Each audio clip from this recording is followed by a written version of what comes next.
Good day everyone and welcome to our English class. Today, we will be discussing a very interesting topic.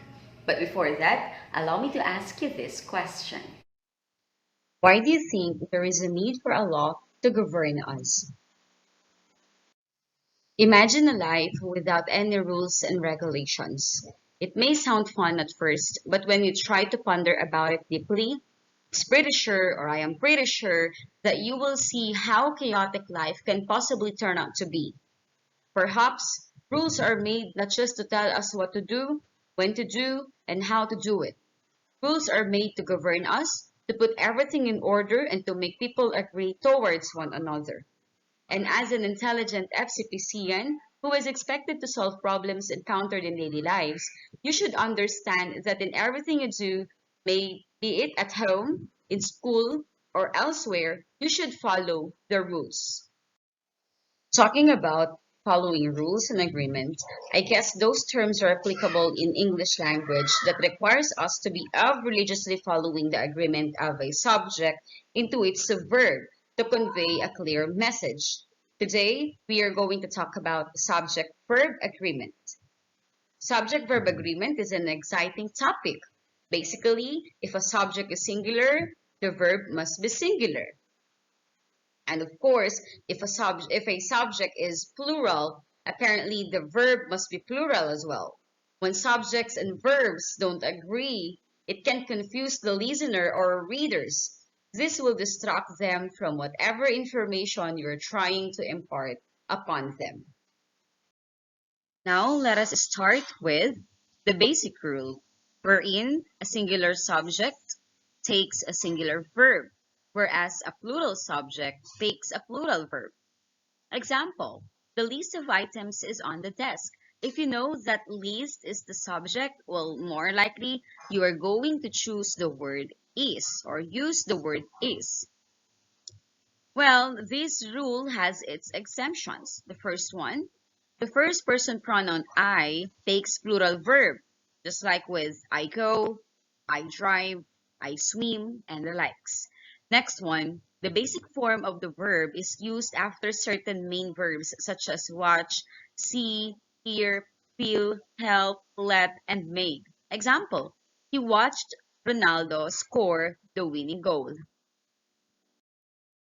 Now let us have the rule number 1. A subject will come before a phrase beginning with of. This is a key rule for understanding subjects. The word of is a culprit in many, perhaps most, subject-verb mistakes. So we have here the incorrect and the correct pattern of the sentence. The first one, a bouquet of yellow roses lent color and fragrance to the room. Wherein here we look roses as if it is the subject of the sentence, when in reality, or the correct term would be a bouquet of yellow roses lends. So here we have the term bouquet. A bouquet is our subject, and that's the reason why we have lends as the correct verb. Next rule will be two singular verbs connected by either or neither nor require a singular verb. Example, my aunt or my uncle is driving by train today. Neither one nor Carmen is available. Either Kiana or Casey is helping today with stage decorations. Wherein, in these sentences, we are expecting only one doer in the sentence. After that, we have the verb in an or neither nor sentence agrees with the noun or pronoun closest to it. Examples, neither the plates nor the serving bowl goes to that shelf, wherein in this sentence, we have the serving bowl as the nearest subject in the verb goes. And serving bowl is singular.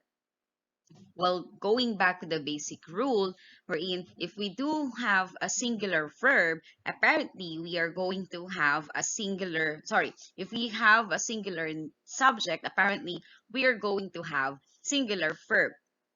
Next example, neither the serving bowl nor the plates go to that shelf. Here we have plates as the nearest subject, okay, in our verb. So more likely, we need to agree with this noun, which is plates, and plates is plural. So going back again to the basic rule that if we do have the plural noun or plural subject, apparently we are going to have the plural form of the verb, which is go. Now let us have rule number 4. As a general rule, use a plural verb with 2 or more subjects when they are connected by and. Example, a car and a bike are my means of transportation. So we have here a car and a bike as the subject of this sentence. That's the reason why we have the verb are that signifies a plural verb in this sentence. But there are some sort of exemptions, like breaking and entering is against the law. In those sentence or in this sentence, breaking and entering is they are compound nouns, just like with bed and breakfast. And also we have the bread and butter. Okay? As if they come as if they are compound nouns, and that's the reason why they are considered as singular in nature. That's the reason why they are taking the singular verb as well. But again, going back to the essence of this rule, that if there are subjects being connected with the word and, we are going to use plural verb as well, or the verb that doesn't have s on its form. Now let us have rule number 5. Sometimes the subject is separated from the verb by such words as along with, as well as, besides, not, and so on and so forth. These words and phrases are not part of the subject.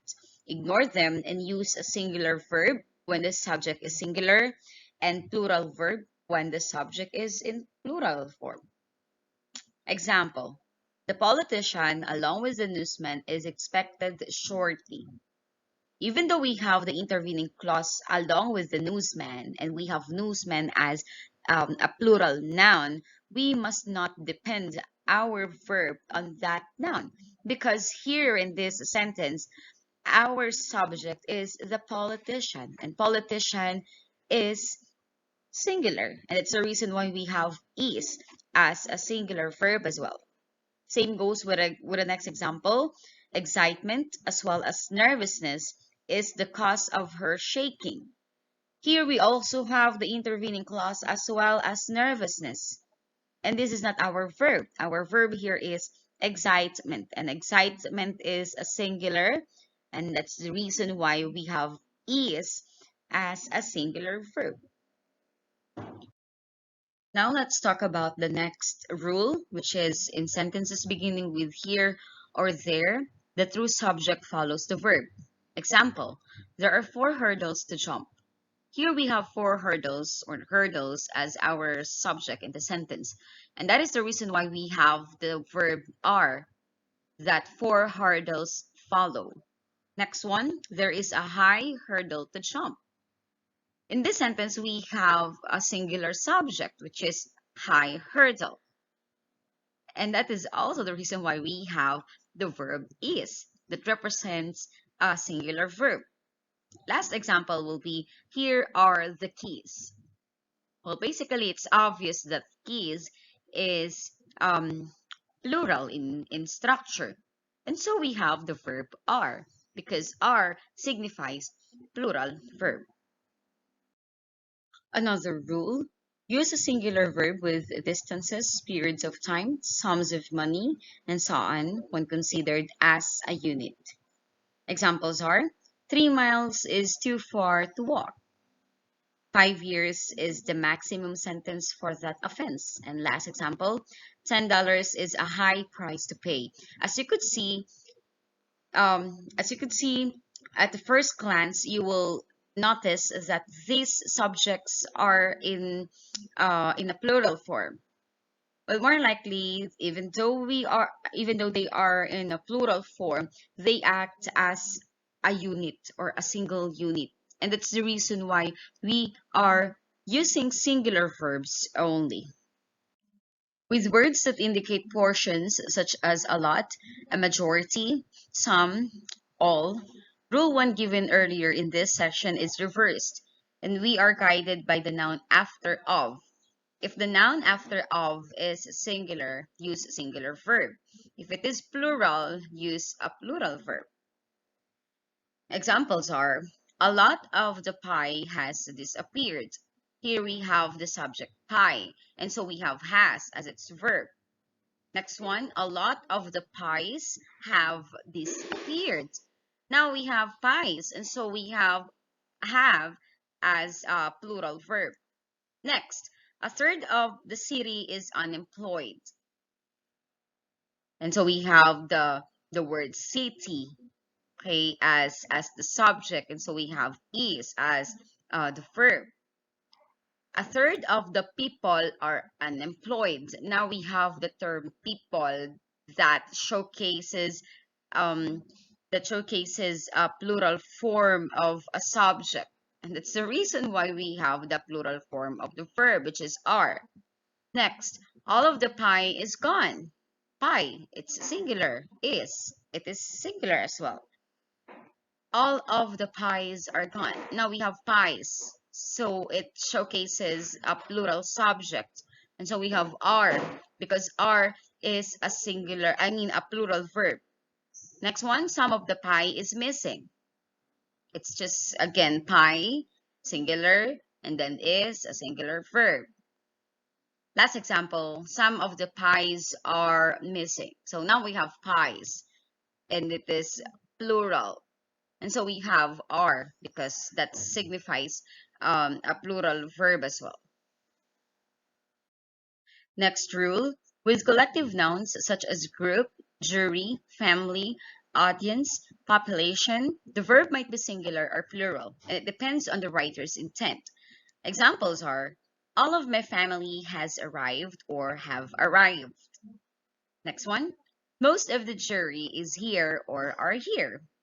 A third of the population was opposed or were opposed to the bill. Last rule for today's discussion, the words were replaced was in sentences that expresses a wish or are contrary to fact. Next, the example would be, if Joe were here, you'd be sorry. Well, it shouldn't be Joe followed by was and not where, because given Joe is singular in structure, but Joe isn't actually here, so we say where, not was. The sentence demonstrates the subjunctive mood rather, which is used to express things that are hypothetically wishful, imaginary, or factually contradictory. The subjunctive mood pairs singular subjects with what we usually think of as plural verbs.